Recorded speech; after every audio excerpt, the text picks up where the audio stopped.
जय हिंद साथियों यदि आप भी कक्षा 10 में हैं और आपके भी स्कूल में त्रैमासिक परीक्षाएं होती हैं और सामाजिक विज्ञान का आप त्रैमासिक परीक्षा देने वाले हैं तो इस पूरे पेपर को देखकर चले जाइए। आप त्रैमासिक परीक्षा में 70 में 70 करके आओगे। ठीक है, ये सारे प्रश्न आपके एग्जाम के लिए बहुत ही इंपॉर्टेंट हैं, इसलिए इन सारे प्रश्नों को एक बार तैयार करके चले जाओ, आप पूरे में पूरे मार्क्स लेकर आओगे। तो यहाँ पर देखिए समय 3 घंटे 15 मिनट मिलेंगे। इसी प्रकार का प्रश्न पत्र मिलेगा, यहाँ पर नाम डाल देना, यहाँ पर अनुक्रमांक डाल देना है। तो चलिए मैं सारे प्रश्नों को दिखाता हूँ, आप इन सारे प्रश्नों को हल करके चले जाइए, आपको पूरे मार्क्स मिल जाएंगे। देखिए ये कुछ निर्देश दिए गए हैं, इनको पढ़ लीजिएगा। क्या है कि प्रारंभ के 15 मिनट परीक्षार्थियों को प्रश्न पत्र पढ़ने के लिए निर्धारित हैं।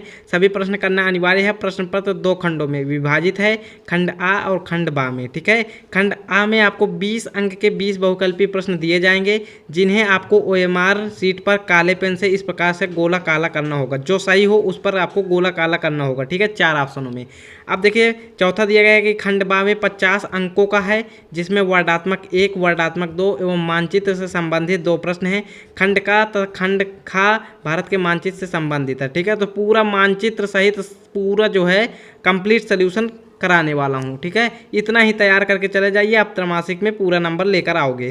देखिए प्रत्येक प्रश्न के निर्धारित अंक उनके सम्मुख दिए गए हैं। ठीक है, कौन सा प्रश्न कितने नंबर का ये सामने उनके दिया गया है। यहाँ पर देखिए खंड आ जाता है बहुकल्पीय प्रश्न। ठीक है, पहला नंबर प्रश्न आ जाता है कि नेपोलियन की पराजय कब हुई थी। ठीक है, आप बताइएगा, अगर आपको आ रहा है तो कमेंट में पहले से भी बताइएगा। तो नेपोलियन की पराजय कब हुई थी? 1815 ईस्वी में हुई थी। ऑप्शन नंबर बी आपका सही हो जाएगा। 1 नंबर का ये प्रश्न पूछा गया है, वेरी वेरी इंपॉर्टेंट है। दूसरा नंबर प्रश्न है कि ऑटो वन बिस्मार्क का संबंध किस देश से था? ठीक है, तो जर्मनी देश से था। ऑप्शन नंबर बी आपका सही हो जाएगा। तीसरा नंबर प्रश्न है कि सविनय अवज्ञा आंदोलन कब चलाया गया? ठीक है, तो सविनय अवज्ञा आंदोलन 1930 में चलाया गया था। ऑप्शन नंबर सी आपका सही हो जाएगा। अब यहाँ पर चौथा नंबर प्रश्न है कि वापस आने पर गांधी जी ने पहला सत्याग्रह कहाँ किया था? ठीक है, पहला सत्याग्रह आंदोलन कहाँ किया था? तो चंपारण बिहार में किया था। ऑप्शन नंबर ए आपका सही हो जाएगा।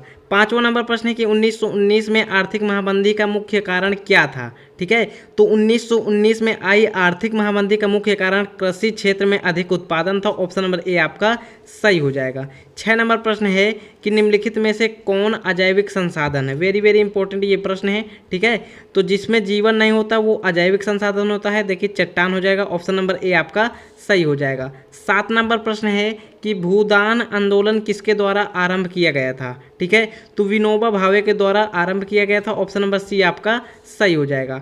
8 नंबर प्रश्न है कि भारत में संकटग्रस्त, ठीक है, पादप जाति में सम्मिलित है। तो यहाँ पर देखिए ये चंदन हो जाएगा, ये क्या है? संकटग्रस्त जाति है। ठीक है, ये अब खत्म हो रही है। 9 नंबर प्रश्न है कि उत्तराखंड राज्य में टिहरी बांध परियोजना किस नदी पर बना है? ठीक है, तो टिहरी बांध परियोजना भागीरथी नदी पर बना है। ऑप्शन नंबर डी आपका सही हो जाएगा। इसको आप ट्रिक से याद रखना। ट्रिक से कैसे याद रखेंगे? टी माने क्या होता है? चाय। आप लोग चाय पीकर क्या है? हरी चाय पीकर क्या है? भागते हैं। भागते से याद रखना भागीरथी। ठीक है, हरी चाय पीकर भागो यानी भागीरथी, तो भागीरथी याद रखना। अब यहाँ पर 10 नंबर प्रश्न है कि निम्नलिखित में से किस राज्य में सबसे अधिक प्रतिशत कृषि भूमि पर खेती की जाती है? ठीक है, तो ऑप्शन नंबर डी आपका सही हो जाएगा। पंजाब। पंजाब राज्य में सबसे अधिक प्रतिशत कृषि भूमि पर खेती की जाती है। ठीक है, 11 नंबर प्रश्न है कि श्रीलंका में कौन सा बहुसंख्यक वर्ग है? ठीक है, तो सिंगली है। ऑप्शन नंबर सी आपका सही हो जाएगा। 12 नंबर प्रश्न आ जाता है कि बेल्जियम कहाँ स्थित है? तो बेल्जियम कहाँ स्थित है? यूरोप महाद्वीप में स्थित है। ऑप्शन नंबर डी आपका सही हो जाएगा। 13 नंबर प्रश्न है कि विभिन्न स्तरों पर सत्ता का बंटवारा कहलाता है। तो सत्ता का बंटवारा क्या कहलाता है? संघीय सरकार कहलाता है। ऑप्शन नंबर सी आपका सही हो जाएगा। अब यहाँ पर देखिए 14 नंबर प्रश्न है कि निम्नलिखित में से कौन सी संघात्मक शासन की विशेषता नहीं है? संघात्मक शासन की विशेषता नहीं है, तो इसका उत्तर आप कमेंट में बताइएगा। ठीक है, वेरी वेरी इंपॉर्टेंट प्रश्न है, इसका उत्तर आप कमेंट में बताइएगा। ठीक है, अब यहाँ पर 15 नंबर प्रश्न है कि निम्नलिखित में से किस देश में सार्वजनिक जीवन में महिलाओं की भागीदारी का स्तर बहुत ऊंचा है? ठीक है, तो नॉर्वे में भी है, स्वीडन में भी है और फिनलैंड में भी है। तो ऑप्शन नंबर डी आपका सही हो जाएगा, इनमें से सभी। अब यहाँ पर 16 नंबर प्रश्न है कि किस देश के विकास को निर्धारित यानी किसी देश के विकास को निर्धारित करने का आधार है? तो किसी देश का विकास देखिए 3 आधार पर निर्धारित किया जाता है। ठीक है, स्वास्थ्य व शिक्षा स्तर देखा जाता है, प्रति व्यक्ति आय देखी जाती है और व्यक्तियों की साक्षरता स्तर यानी कितना पढ़े लिखे हैं। ठीक है, ये चीज़ें देखी जाती हैं। तब उसके विकास का निर्धारण किया जाता है। तो ऑप्शन नंबर डी आपका सही हो जाएगा, उपयुक्त सभी। अब यहाँ पर हमारा 17 नंबर प्रश्न आ जाता है कि निम्नलिखित में से कौन सा ग्रामीण क्षेत्र में विकास का लक्ष्य है। ठीक है, तो ग्रामीण क्षेत्र में विकास का लक्ष्य देखिए, नियमित कार्य, बेहतर मजदूरी, उपज की उचित कीमत। ठीक है, तो ऑप्शन नंबर डी आपका सही हो जाएगा, ये सभी। ठीक है, अब यहाँ पर 18 नंबर प्रश्न है कि निम्नलिखित में से कौन सी क्रिया अथवा कार्य तृतीयक क्षेत्रक का नहीं है। ठीक है, तो देखिए बैंकिंग, संचार, परिवहन ये तृतीयक क्षेत्रक का है। कृषि आपका प्राथमिक क्षेत्र का है। तो यहाँ पर ऑप्शन नंबर बी आपका सही हो जाएगा कि तृतीयक क्षेत्रक का जो है कृषि नहीं है। ठीक है, ये क्रिया तृतीय क्षेत्र का नहीं है। 19 नंबर प्रश्न है कि निम्नलिखित में से किसको कृषि एवं सहायक क्षेत्रक भी कहते हैं। ठीक है, तो कृषि एवं सहायक क्षेत्रक प्रारंभिक क्षेत्र को कहते हैं। ऑप्शन नंबर ए आपका सही हो जाएगा। 20 नंबर प्रश्न है कि ग्रामीण क्षेत्रों में कर्ज की आवश्यकता मुख्यतः किस लिए होती है। ठीक है, तो फसल उगाने के लिए होती है। ऑप्शन नंबर बी आपका सही हो जाएगा। ठीक है, यात्रा के लिए नहीं, विदेश यात्रा के लिए नहीं, आवास के लिए नहीं। अब यहाँ पर आपका आ जाता है खंड बा वर्णात्मक वर्ग। 50 अंकों के ये प्रश्न हैं, इनको तैयार करके चले जाइए। आप 50 में 50 लेकर आओगे। देखिए निम्न प्रश्नों के उत्तर आपको 80 शब्दों के अंतर्गत देना है। 21 नंबर प्रश्न है कि फ्रांस की क्रांति के मुख्य कारण क्या थे। 4 नंबर का ये प्रश्न है, वेरी वेरी इंपॉर्टेंट ये प्रश्न है। ठीक है, अथवा में है, अगर आप इसे नहीं करना चाहते हैं तो अथवा में है वैश्विक आर्थिक महामंदी के कारणों का उल्लेख कीजिए। 22 नंबर प्रश्न है कि भूमि निम्नीकरण क्या है। ठीक है, अब यहाँ पर अथवा में है कि भारत में घटते जल स्तर के मुख्य कारण क्या है। तो ये दो प्रश्नों में से एक को आपको करना है, 4 नंबर मिलेंगे। ठीक है, अब यहाँ पर 23 नंबर प्रश्न है कि संघवाद क्या है, इसकी प्रमुख विशेषताओं का उल्लेख कीजिए। ठीक है, संघवाद के बारे में लिखना है और विशेषताएं बताना है। 4 नंबर का ये है, या तो अथवा में है, इसको आप कर सकते हैं। ठीक है, अब यहाँ पर देखिए अथवा वाला क्या है कि भारत में महिलाओं के प्रति भेदभाव के तरीकों को वर्णन कीजिए। ठीक है, किस प्रकार से महिलाओं को शोषण किया जाता है, भेदभाव किया जाता है महिलाओं के साथ। ठीक है, बाहर नहीं निकलने दिया जाता है, उनको पढ़ाया नहीं जाता है लड़कों की अपेक्षा, जितना लड़कों को पढ़ाया जाता है लड़कियों को नहीं पढ़ाया जाता। तो ये सब चीज़ आप अपने शब्दों में भी लिख सकते हैं। 4 नंबर आपका यहाँ से हो जाएगा। 24 नंबर प्रश्न है कि अर्थव्यवस्थाओं के द्वितीय क्षेत्र से आप क्या समझते हैं। ठीक है, द्वितीय क्षेत्र के बारे में आपको लिखना है। अथवा में है, अगर आप इसे नहीं करना चाहते हैं तो 4 नंबर का ही प्रश्न ये अथवा में है। आधुनिक युग में बैंक क्या कार्य संपन्न करते हैं। ठीक है, लोन देते हैं, क्या क्या कार्य संपन्न करते हैं ये आपको बताना है। अब यहाँ पर देखिए वर्णात्मक प्रश्न 2 आ जाता है। निम्न प्रश्नों के उत्तर आपको अधिकतम 150 शब्दों के अंतर्गत देना होगा। ठीक है, 25 नंबर प्रश्न है कि यूरोप के राष्ट्रवाद के उदय में जर्मनी एवं इटली के एकीकरण का योगदान बताइए। 6 नंबर के प्रश्न है, वेरी वेरी इंपॉर्टेंट ये प्रश्न है। ठीक है, ये बोर्ड एग्जाम के लिए भी प्रश्न बहुत ही इंपॉर्टेंट है। ठीक है, अथवा में है कि भारत छोड़ो आंदोलन पर एक संक्षिप्त निबंध लिखिए, वेरी वेरी इंपॉर्टेंट है।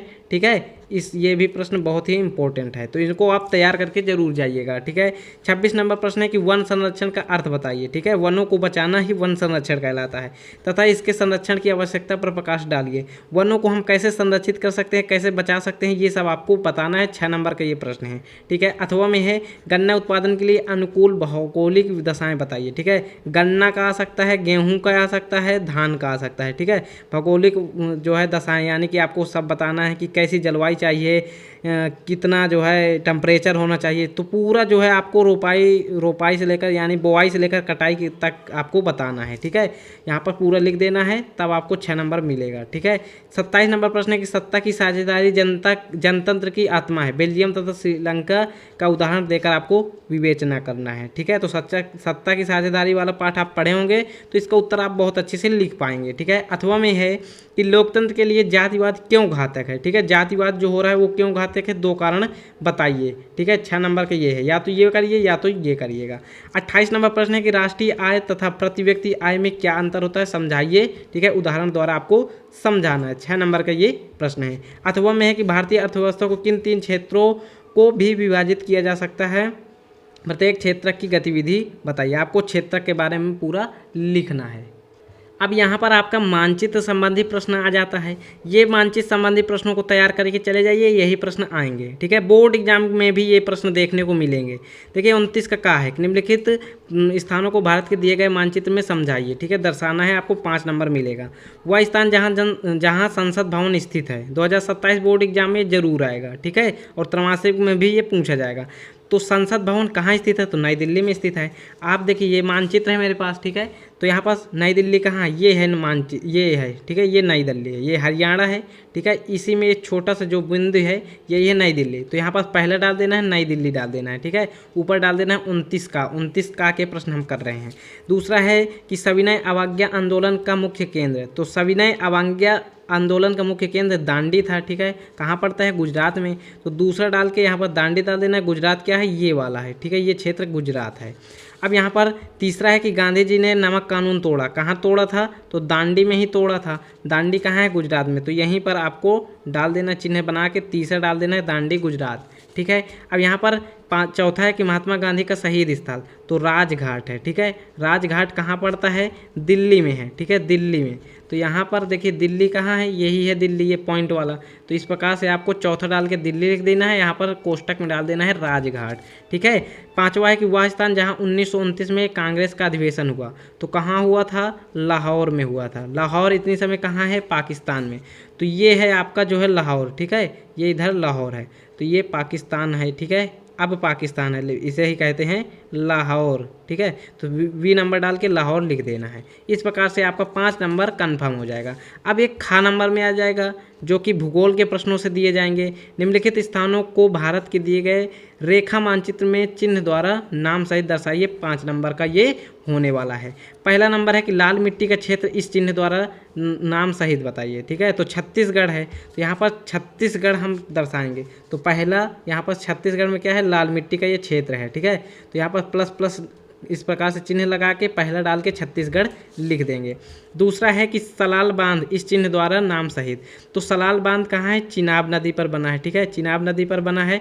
और यहाँ पास ये कहाँ है, ये है भैया, ये है जम्मू कश्मीर पर। कहाँ है, जम्मू कश्मीर, ठीक है, जम्मू कश्मीर पर है, बना हुआ है। तो यहाँ पास ये हो जाएगा, ये है जम्मू कश्मीर। इस प्रकार से ये जो है चिन्ह बनाकर दूसरा जम्मू कश्मीर डाल देना, ठीक है। अब यहाँ पर तीसरा है कि बंगाल की खाड़ी इस चिन्ह द्वारा नाम सहित, तो बंगाल की खाड़ी कहाँ है, ये जो आपको ये पूरा भाग दिख रहा है ना, ये बंगाल की खाड़ी है। तो इस प्रकार से तीसरा डाल के बंगाल की खाड़ी लिख देना, ठीक है। और आपको ये वाला चिन्ह भी बनाना है, तो ये वाला यहाँ पर देखिए मैंने चिन्ह बना दिया था। अब यहाँ पर देखिए चौथा है कि गंगा अथवा गंगा नदी को आपको इस चिन्ह द्वारा नाम सहित, तो गंगा नदी देखिए उत्तराखंड के गोमुख से निकलती है और बंगाल की खाड़ी में गिरती है। तो ये उत्तराखंड से होते हुए, उत्तर प्रदेश से होते हुए और इधर जो है बिहार से होते हुए इधर बंगाल की खाड़ी में गिरती है। तो इस प्रकार से आपको चिन्ह बनाते हुए यहाँ पास ले आना है, उत्तराखंड गंगा नदी इस प्रकार से डाल देना है।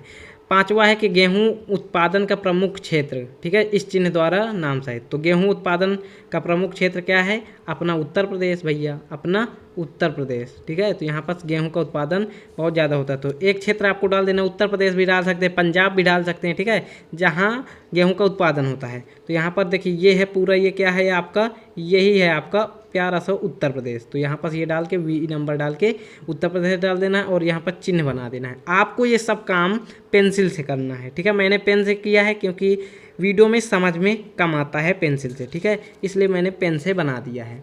तो ये रहा पूरा आपका जो है सल्यूशन, और आप इन सारे प्रश्नों को तैयार करके चले जाइए। आप बहुत अच्छे स्कोर करके आओगे अपने त्रैमासिक परीक्षा पेपर में, ठीक है। तो अब आपको कौन सा पेपर चाहिए आप ये कमेंट कर देना, और वीडियो अच्छी लगी हो तो वीडियो को लाइक कर देना, चैनल में नए हो तो चैनल को सब्सक्राइब कर देना। मिलते हैं नेक्स्ट वीडियो में, तब तक के लिए जय हिंद, जय भारत।